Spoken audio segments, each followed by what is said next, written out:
एक सिलेंडरच्या स्फोटामुळे संपूर्ण कुटुंब संपुष्टात आले. ही खरी घटना आहे, जी धवळपूर जिल्ह्यातील वाशी गावात घडली.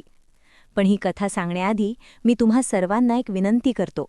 हा व्हिडिओ शेवटपर्यंत नक्की बघा, कारण आपल्या प्रत्येकाच्या घरात गॅस सिलेंडर असतं आणि आपण नकळत जी छोटी चूक करतो, तीच उद्या आपल्या आयुष्यातील सर्व काही बदलू शकते. वाशी हे धवळपूर जिल्ह्यातले एक छोटंसं शांत गाव आहे. डोंगरांच्या कुशीत वसलेलं, हिरव्या झाडांनी वेढलेलं. इथे सकाळी पक्ष्यांचा किलबिलाट ऐकू येतो आणि संध्याकाळी शेतातून परतताना गायींच्या घंटांचा नाद. गावातील बहुतेक लोक शेतकरी होते. सकाळी शेतात आणि संध्याकाळ झाली की घरी, एवढाच त्यांचा दिनक्रम असायचा. गावातील लोक खूप चांगले, एकमेकांना मदत करणारे, एकमेकांच्या सुखदुःखात सहभागी राहणारे. गाव अगदी साधं होतं. याच गावात राहत होतं रमेश पाटील यांचं कुटुंब. रमेशचं कुटुंब खूप छोटं होतं. त्याची बायको सुरेखा पाटील आणि 2 मुले, आर्यन आणि मानवी. कुटुंब छोटं असलं तरी रमेशसाठी तेच त्याचं संपूर्ण जग होतं. मुलगा आर्यन 5वीला होता. तो वर्गात कायम पहिला यायचा. शाळेतील सर देखील त्याचं खूप कौतुक करायचे. छोटी मुलगी मानवी अजून लहान होती. ती काही दिवसांपूर्वी चालायला शिकली होती. रमेश रोज शेतात राबायचा. त्याला आपल्या बायकोला मोठ्या डॉक्टरांकडे न्यायचं होतं, कारण सुरेखाला टीबीचा रोग झाला होता. रमेशने तिला बऱ्याच डॉक्टरांकडे नेलं, पण फारसा फरक पडला नाही. म्हणून त्याला सुरेखाला मोठ्या डॉक्टरांकडे न्यायचं होतं, पण त्याच्याकडे पुरेसे पैसे नव्हते. घर खर्च, मुलांचं शिक्षण, सगळ्याला पैसे पुरत नव्हते. सुरेखा चुलीवर जेवण बनवायची. चुलीच्या धुरामुळे तिला जास्त त्रास व्हायचा. एक दिवस रमेशने तिला मोठ्या डॉक्टरांकडे नेलं. डॉक्टरांनी तपासणी केली, गोळ्या दिल्या आणि सांगितलं, हिला धुरापासून लांब ठेवा. चुलीच्या धुरामुळे तिला जास्त त्रास होऊ शकतो. पण रमेशकडे गॅस नव्हता, म्हणून सुरेखाला चुलीवरच जेवण करावं लागायचं. रमेशला सुरेखासाठी गॅस घ्यायचा होता, पण पैसे नव्हते. एक दिवस सकाळी रमेश कामावर जात असताना सुरेखाला खूप त्रास होताना त्याने बघितलं. त्याला ते बघवेनासं झालं. तो गावाकडच्या सावकाराकडे गेला आणि कर्ज काढलं. घरी एक गॅस घेऊन आला. गॅस बघून घरी सगळे खूप खुश झाले. रमेशला वाटलं आता सुरेखाचा त्रास कमी होईल. पण हाच गॅस त्यांच्या संपूर्ण कुटुंबाला संपवणार होता. त्यांच्या एका छोट्या चुकीमुळे संपूर्ण कुटुंब एका क्षणात उद्ध्वस्त झालं. काही दिवस गेले. सुरेखाला चांगलं वाटायला लागलं. घरात धूर नव्हता. गॅसवर जेवण लवकर तयार व्हायचं. त्यामुळे तिचे कष्ट थोडे कमी झाले. पण एक दिवस असा आला ज्याने सगळं संपवलं. तो दिवस सोमवारचा होता. गावातल्या लोकांसाठी तो नेहमीचा दिवस, पण रमेशच्या कुटुंबासाठी शेवटचा. सकाळी 10:30 वाजले असतील. सुरेखा उठली. मुले अजून झोपलेली होती. रमेश पाणी आणायला विहिरीकडे गेला होता. सुरेखा स्वयंपाकघरात गेली. रोजच्यासारखी चहासाठी गॅस लावायला गेली, पण तिच्या लक्षात आलं नाही की काल रात्री गॅसचा नॉब पूर्ण बंद झाला नव्हता. संपूर्ण रात्रीभर घरात अदृश्य विषारी गॅस हळूहळू पसरत राहिला. भिंती, पडदे, कपडे सगळं त्या वायूने ओथंबून गेलं होतं.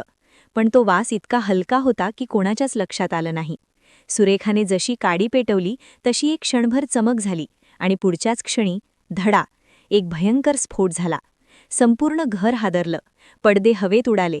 खिडक्या बाहेर फेकल्या गेल्या. सुरेखा मागे फेकली गेली. तिच्या अंगावर ज्वाळा पडल्या.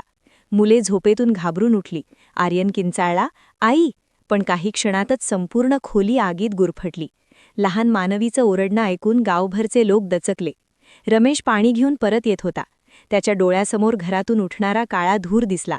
त्याने बादली खाली फेकली आणि धावत घराकडे आला. संपूर्ण घर जळत होतं. आग इतकी प्रखर होती की आत पाऊल ठेवणं अशक्य होतं. रमेश ओरडत होता, सुरेखा, आर्यन, मानवी, कोणीतरी वाचवा त्यांना. पण त्याचा आवाज ज्वाळांनी गिळून टाकला. गावकरी पाण्याने आग विझवण्याचा प्रयत्न करत होते. त्याचवेळी घरातून एक किंकाळी आली. ती होती सुरेखाची शेवटची किंकाळी. काही सेकंदांनी सगळं शांत झालं. फक्त आग जळत राहिली आणि धुरात रमेशचा जीव कोरडा पडला. जेव्हा आग कोसळली तेव्हा लोकांनी आत जाऊन पाहिलं. संपूर्ण घर राख झालं होतं.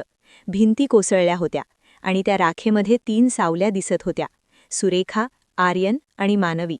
तिघं एकमेकांना घट्ट मिठी मारून बसलेले. जणू शेवटचा श्वासही एकत्र घ्यायचा असा त्यांचा निश्चय होता. त्या दिवशी वाशी गावाने 3 मृतदेह नाहीत, तर एक संपूर्ण घर, एक स्वप्न आणि एक प्रेमकथा गमावली.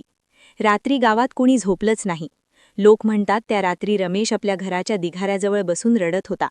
राखेतून बाहेर आलेल्या सुरेखाच्या पायातील पैंजण हळूवार वाजत होतं. जणू ती अजूनही घरात फिरतीये, मुलांना हाक मारतीये, आर्यन, मानवी, उठ रे, चहा झाला. त्या दिवसापासून वाशी गावातील लोक आजही म्हणतात की त्या घराच्या जागेत रात्री गॅसचा वास येतो आणि माचीस पेटवली की जणू कुणीतरी किंचाळतं. या कथेतील सर्वात मोठी शिकवण म्हणजे गॅस सिलेंडरशी संबंधित लहानशी चूकसुद्धा जीवघेणी ठरू शकते. ही फक्त एक कथा नाही, तर एक कठोर वास्तव आहे, जे अनेक घरांमध्ये नकळत घडू शकतं. रमेशचं कुटुंब काही चुकीचं करत नव्हतं, फक्त एक छोटी बेपरवाही झाली, पण त्या एका बेपरवाहीने त्यांचं संपूर्ण आयुष्य संपवलं. काही महत्त्वाच्या सूचना.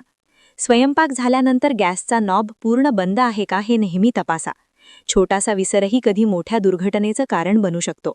गॅसचा वास आला तर कधीही माचीस पेटवू नका. तो क्षण म्हणजे मृत्यूला आमंत्रण.